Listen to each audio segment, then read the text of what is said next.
Boa noite, meus irmãos. Estamos aqui na casa do nosso amado irmão Clarencio para mais um momento de reflexão. Hoje vai ser acerca do Evangelho segundo o Espiritismo, capítulo 21, os itens 6 e 7. Meus amados irmãos, não acrediteis em todos os espíritos. Vede primeiro se os espíritos são de Deus, porque muitos falsos profetas se têm levantado no mundo. Está em João, primeira epístola, 4, item 1. Os fenômenos espíritas, longe de darem crédito aos falsos cristos e falsos profetas, como algumas pessoas gostam de dizer, vem muito ao contrário dar-lhes o golpe mortal. Não espereis milagres nem prodígios do Espiritismo, porque ele declara formalmente que não os produz. Assim como a física, a química, a astronomia, a geologia vieram revelar as leis do mundo material, o Espiritismo veio revelar outras desconhecidas, aquelas que regem as relações do mundo corporal com o mundo espiritual, e que, tanto quanto as leis da ciência, são leis da natureza.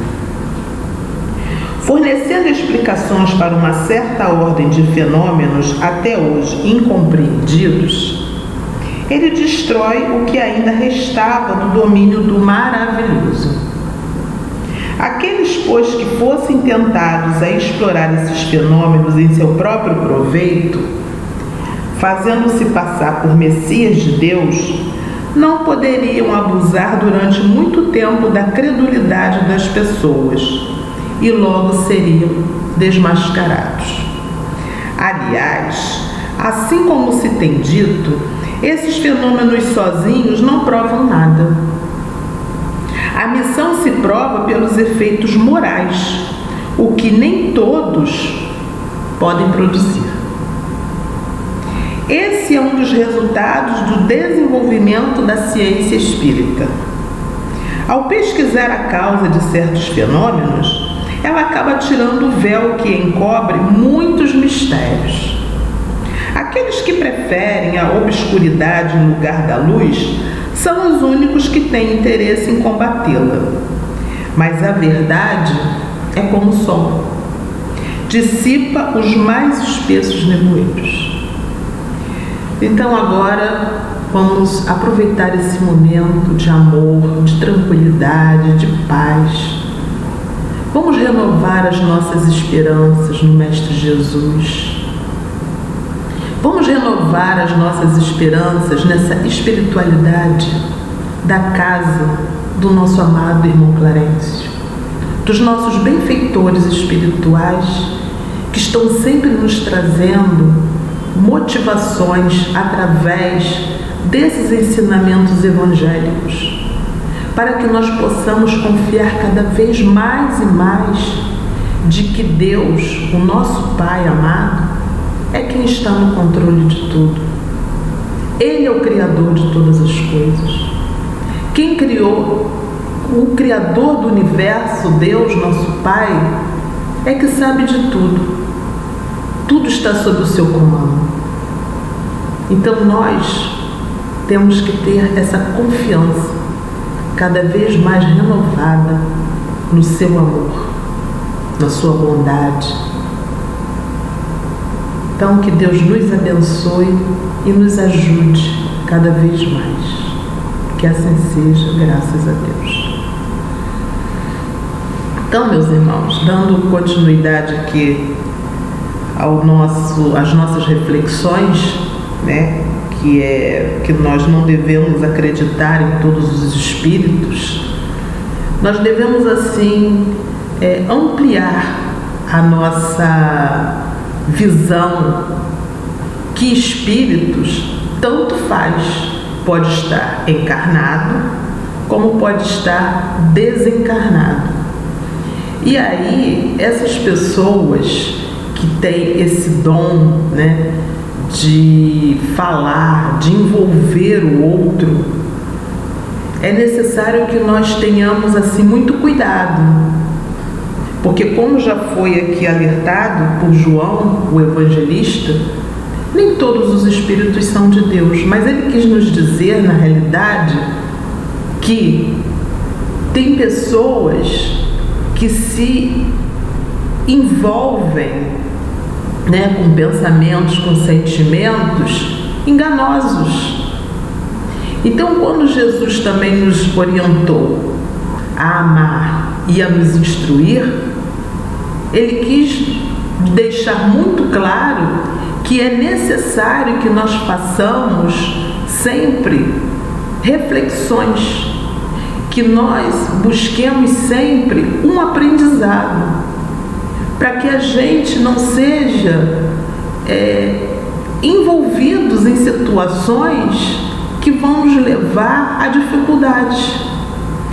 E aqui, seguindo, né, o Evangelho, está escrito assim: o Espiritismo veio revelar uma outra categoria, bem mais perigosa, de falsos cristos e de falsos profetas que se acham, não entre os homens, mas entre os desencarnados. É a dos espíritos enganadores, hipócritas, orgulhosos e falsos sábios, que da terra passaram para a erraticidade e se utilizam de nomes venerados para procurar, valendo-se da máscara com que se cobrem, fazer com que deem crédito às suas ideias, muitas vezes as mais bizarras e as mais absurdas. Porque nós já aprendemos com o Espiritismo, né, que esses espíritos que aqui Kardec coloca, né, que estão na erraticidade, que a gente usa até mais o termo plano espiritual, ele pode estar num plano espiritual superior ou inferior. Tudo vai depender de como foi a conduta desse espírito como encarnado. Então imagina, se esse espírito, enquanto encarnado, né, essa alma, foi trapaceira, foi enganadora, foi egoísta, quando ela desencarna, ela vai estar vivenciando esses mesmos sentimentos. E aí, como é que ficam, né? Como nós ficamos se nós começarmos a dar brechas para esse tipo de pensamento entrar no nosso pensamento? Então nós precisamos ficar muito atentos. E aí, seguindo aqui o Evangelho, fala, né? Antes que as relações mediúnicas fossem conhecidas, eles exerciam sua função de uma forma menos ostensiva, pela inspiração, pela mediunidade inconsciente, auditiva ou falante. O número daqueles que em diversas épocas, principalmente nos últimos tempos, se apresentaram como alguns dos antigos profetas, como Cristo, como Maria, mãe do Cristo, e mesmo como Deus, é considerável. O apóstolo João nos previne contra eles quando diz: meus bem-amados, não acrediteis em todos os espíritos, verificai se os espíritos são de Deus, porque muitos falsos profetas têm surgido no mundo. E hoje, né, em pleno século XXI, nós não vemos ainda isso? Pessoas levando tantas outras a pensar errado. Então nós precisamos ficar muito, muito atentos quanto a isso. E no livro Religião dos Espíritos, né, psicografia do Chico Xavier pelo Espírito Emmanuel, ele vem, Emmanuel, né, trazer essas reflexões, né, ainda mais além. Então, antifalsos profetas, é a lição 22. Emmanuel fala assim: acautela-te em atribuir aos falsos profetas o fracasso de teus empreendimentos morais. Ele está chamando a atenção para que a gente não atribua a outras pessoas os nossos fracassos. Recorda que todos somos tentados, todos nós somos tentados, segundo a espécie de nossas imperfeições. Então, quando nós somos induzidos a algum erro, Emmanuel está aqui nos alertando, é porque esse erro está em nós. Não despertarás a fome do peixe com a isca de ouro. Por que o peixe vai ser atraído por uma isca de ouro? Nem atrairás a atenção do cavalo com um prato de pérolas, mas sim oferecendo-lhes a percepção leve bocado sangrento ou alguma concha de milho. Porque, lógico, né, isso vai interessar o peixe, né, aquela isca que tenha um pouco de sangue, e vai interessar ao cavalo um prato de milho. Desse modo, igualmente, todos somos induzidos ao erro na pauta de nossa própria estultícia. Dominados de orgulho, cremos naqueles que nos incitam à vaidade. E sedentos de posse, assimilamos as sugestões infelizes de quantos se proponham a explorar-nos a insensatez e a cobiça. Então, se alguém chega, né, colocando o nosso orgulho lá em cima, né, nos enchendo de vaidade, e a gente acredita, porque era isso que nós queríamos ouvir. O Chico Xavier, sempre quando alguém elogiava ele, para ele não sofrer essa tentação, ele dizia que ele era um cisco. Para que isso? Por que ele falava isso?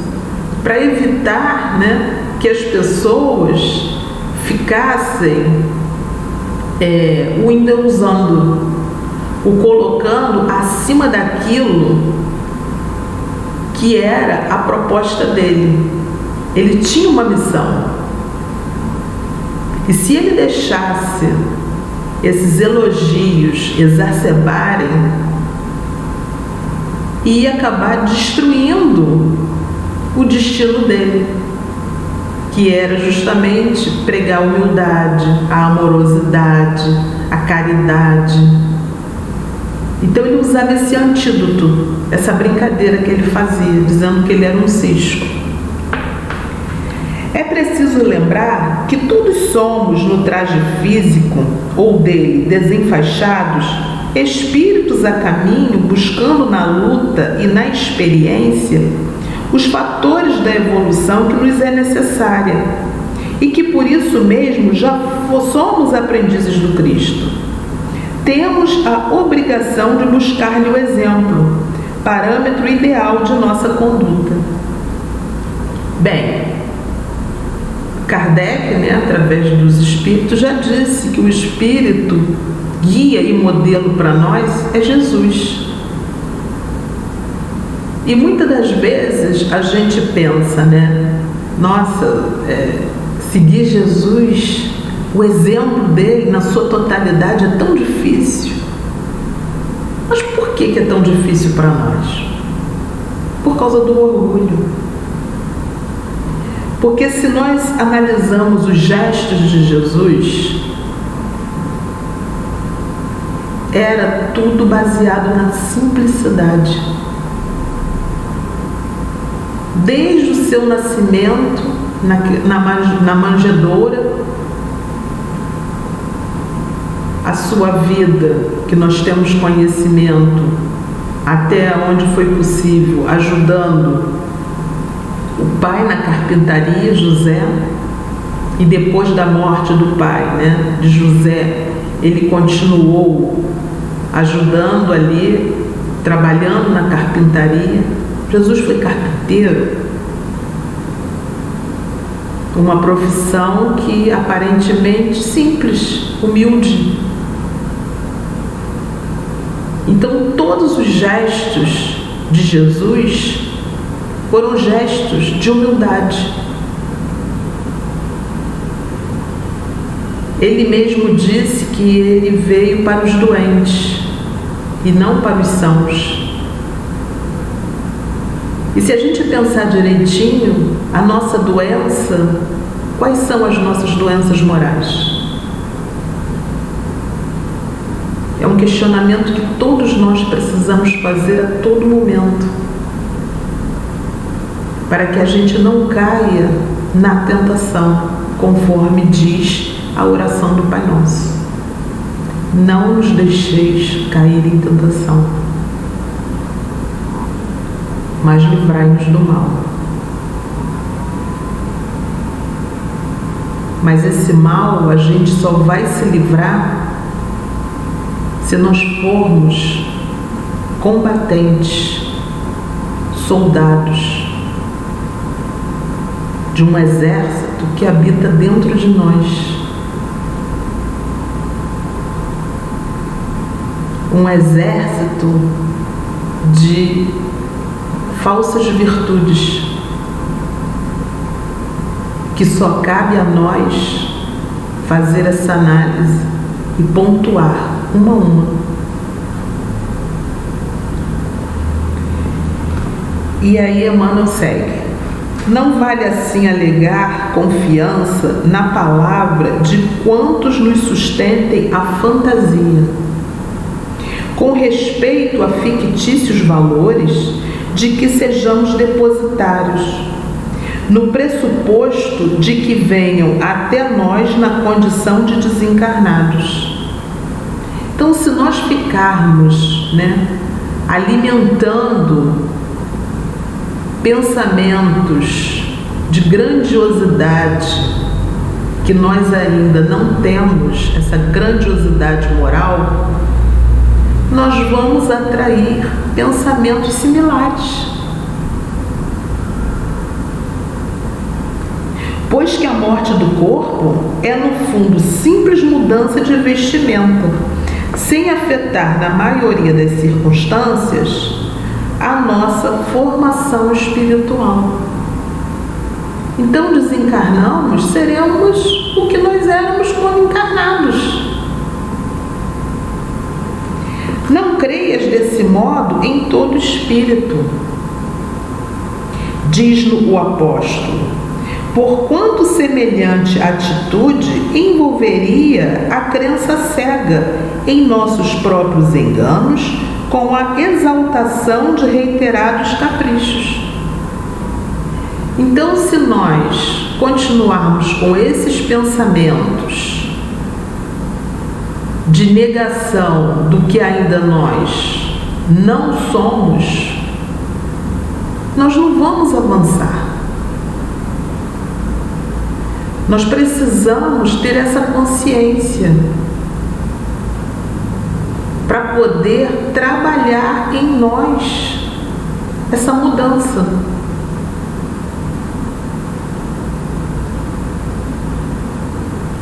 Quer pessoa mais conhecedora de nós mesmos do que nós próprios?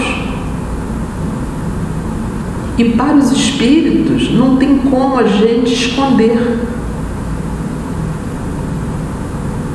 É tudo muito fluido, é transparente.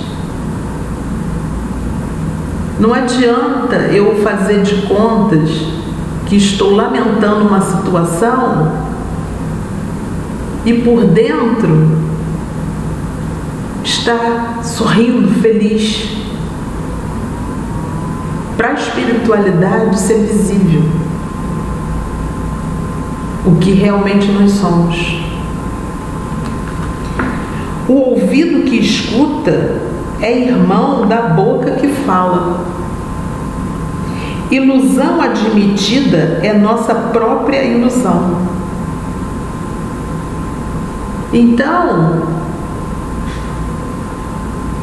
a ilusão que nós vivemos, os únicos iludidos somos nós mesmos. Apetite insuflado é apetite que acalentamos. Às vezes a gente coloca, culpa numa situação que nós estamos vivendo. Eu faço tal coisa porque eu vivi isso, aquilo outro. Será? E por que será que nós estamos vivendo tais situações? O nosso planeta não é de provas e expiações? Mentira acreditada é a própria mentira em nós.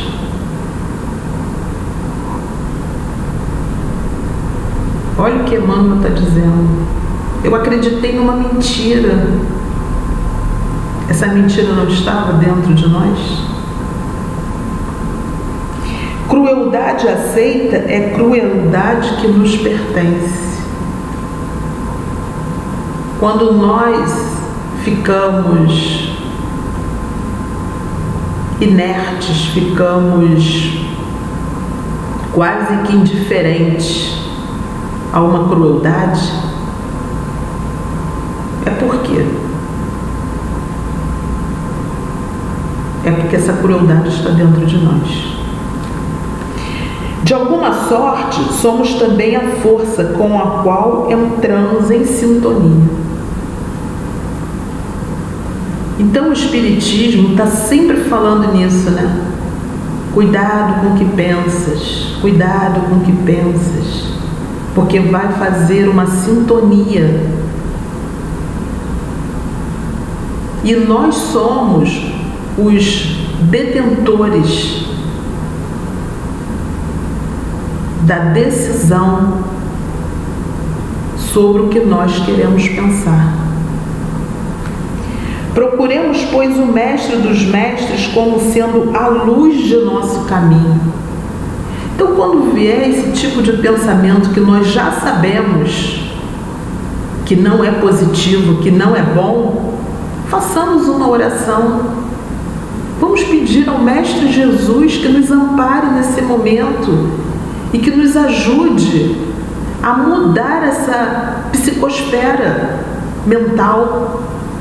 A gente tem os recursos, é uma palestra espírita que eu posso ouvir, é um livro que eu posso ler, é uma ajuda que eu posso praticar. Então, recursos para mudar isso nós temos.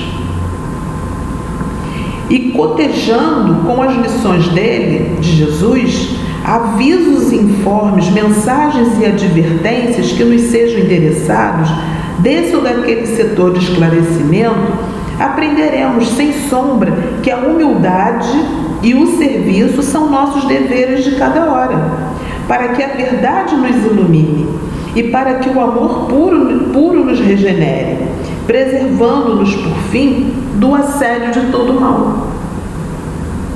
Então, a forma também maravilhosa de nos livrarmos desse assédio do mal é praticando o bem, é praticando a caridade.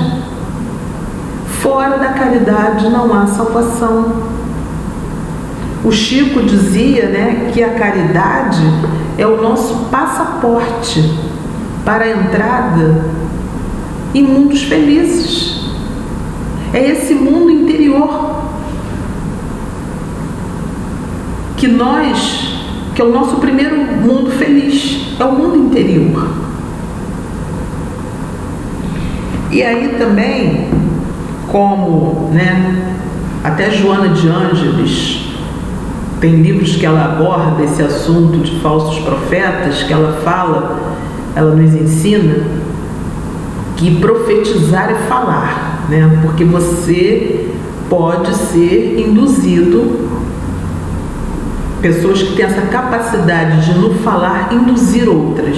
Então que a gente precisa ter muito cuidado. E conforme até o próprio Emmanuel já disse aqui, por que nós precisamos ter cuidado? Porque tudo isso habita em nós. Então eu vou ler aqui uma história do livro Cartas e Crônicas pelo Espírito Irmão X, Psicografia do Chico, que é na lição 14. O título é Comunicações. Aí ele já começa assim: a história parece brejeira, mas o fato é autêntico. Rafael Provenzano escutava os grandes comentaristas do Evangelho, entre despeitado e infeliz, atormentado de inveja. Queria também falar às massas, comover a multidão. Nada lhe fugia tanto aos olhos como à tribuna. E aguardava ansioso o dia em que pudesse alcançar aquele ponto saliente no espaço, de onde a sua voz conseguisse impressionar centenas de ouvidos. Embora fixado a semelhante ambição, era empregado de singela sapataria, e a sua especialidade era bater pinos em sola. Bastas vezes, surpreendia-se no trabalho mentalizando o público enorme e ele a falar sobre aplausos quentes. Talvez por isso fosse ranzinza. Conflito permanente entre a vocação e a profissão. A família e os companheiros pagavam a diferença. A esposa e as 4 filhinhas em casa sofriam-lhe a teimosia e o desespero. Irritadiço por dar cá aquela palha, classificava-se a conta de tirano doméstico. Apurava com esmero o hábito de chacoalhar e ferir. A tensão não se limitava ao círculo mais íntimo. A parentela toda aguentava espancamentos morais. Entre amigos, era temido na condição de crítico impertinente. Apesar de tudo isso, a paixão de Rafael era pregar solenemente a verdade cristã nos templos espíritas. Certa noite, quando falava a Martinho, o orientador espiritual da reunião mediúnica de que era participante, Rafael consultou o comunicante a respeito de seus velhos propósitos.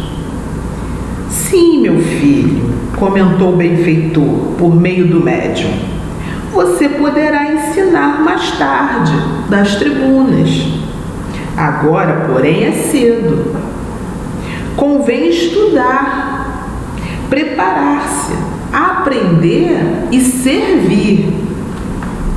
E prosseguiu, explicando que a banca de solador era também lugar santo. Podia demonstrar fé e abnegação pelo exemplo, edificar, inspirar, auxiliar. Provenzano ouviu paciente, mas saiu desapontado. Corridas algumas semanas, o grupo se aprestava à reunião em sala adequada. Conversa amena, 1 hora faltando para o início das orações. Rafael chega alegre. Participa que deseja expor ao estimado Martim o estudo de um belo sonho e contou aos circunstantes que na noite anterior se vira espiritualmente fora do corpo físico. Sentia-se volitando, leve, qual pluma ao vento. E contemplara nos céus um cartaz com as 6 letras: A, D, P, S, B, P. Em projeção radiante, tomara nota de tudo ao despertar. Dona Emília, que suponha nos sonhos um constante veículo para grandes ensinamentos, inquiriu-o sobre a conclusão a que chegara. Pois a senhora não compreende? E Rafael explanou para o auditório interessado. Segundo a minha intuição, as letras querem dizer: agora deves pregar sem bater pinos. e acentuou que, apesar de algum sacrifício para a família, se dispunha a tentar outro emprego. Precisava de tempo livre. Se isso redundasse em privações e provações, afirmava-se pronto para o que desse e viesse. Por fim, declarou-se cansado de bater couro de boi para calçados. Aspirava a posição diferente. No horário justo, a pequena assembleia se entregou às tarefas que naquela noite se vinculavam à desobsessão. Atividades preparatórias, preces, e começou o movimento socorro às entidades enfermas. Martinho ocupava o médium esclarecedor, que, de quando em quando, orientava os serviços, dava ideias. Rafael pediu vez para conversar. O instrutor, contudo, recomendou-lhe esperasse. Necessário desincumbir-se de obrigações mais urgentes. Entender-se-iam no fim. Com efeito, ao término das atividades, Martinho convidou a palavra. Algo tímido, Provenzano narrou o sonho. Referiu-se às letras luminosas que descobrira no firmamento, como que brilhando especialmente para ele, e reasseverou os antigos desejos. Queria ser grande conferencista e prometia consagrar-se de corpo e alma aos ensinamentos públicos do Evangelho. O amigo espiritual, sereno, perguntou sobre a interpretação que ele, o interessado, dera às letras. Rafael repetiu empáfido: agora deves pregar sem bater pilos. O benfeitor espiritual, todavia, pintou expressão de complacência no rosto do médium e observou: efetivamente, Rafael, você fora do corpo de carne e viu de fato a mensagem do plano espiritual. Mas engana-se quanto ao que julgar ter lido. As letras querem dizer simplesmente: antes de pregar, seja bom primeiro. Então, essa lição ela é muito interessante, né?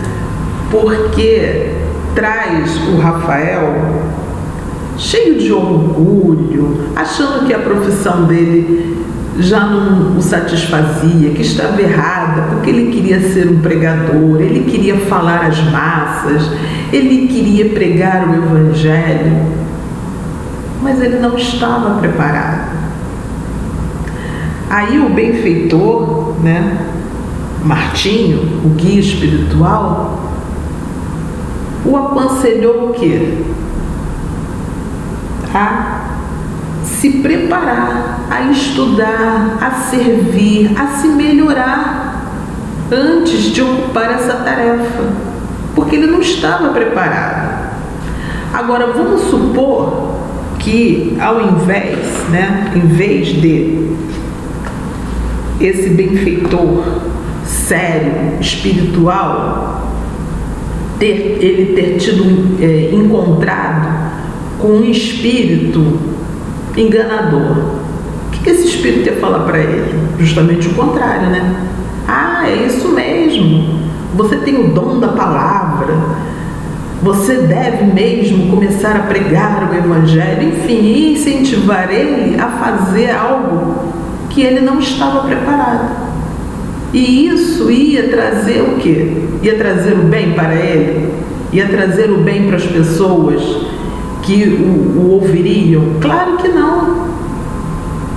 Então, quando a espiritualidade, o nosso benfeitor, o nosso anjo guardião, ou através mesmo de um outro médium, né, espiritualizado sério, vem e nos dá uma orientação contrária ao que nós estamos pensando, faz uma reflexão, para pensar, vamos ver se é de fato isso que seria melhor para nós, a quantas pessoas eu iria intervir no pensamento delas de forma errada, porque a responsabilidade é nossa, é sempre nossa, não é do outro.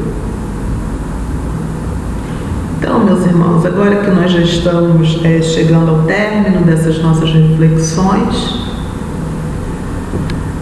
vamos pedir a Jesus, a espiritualidade amiga,